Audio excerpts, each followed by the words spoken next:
मला माहिती नाही ही गोष्ट कोणासाठी आहे, पण जर तुमच्यापर्यंत पोहोचली असेल तर कदाचित तुम्हाला स्वतःला समजून घेण्याची गरज आहे. सिया नावाची एक मुलगी होती. सतत सतत धावपळ धावपळ धावपळ धावपळ करणारी. सतत स्वतःला अ, किती परफेक्ट आहे, सगळ्यांना अ, आपण त्यांच्यासाठी किती योग्य आहोत हे सिद्ध करणारी.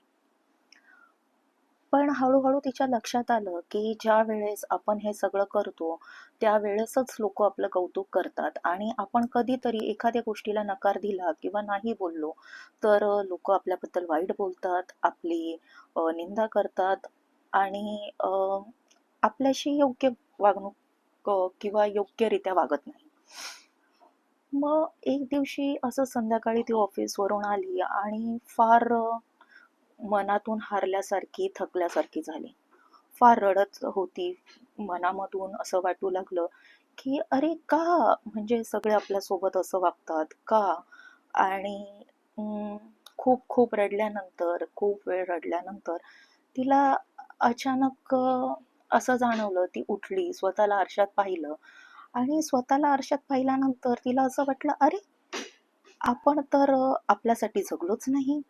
अरे आपण तर सगळ्यांची मनं जपत राहिलो, पण आपल्या मनाचा विचार आपण का केला नाही?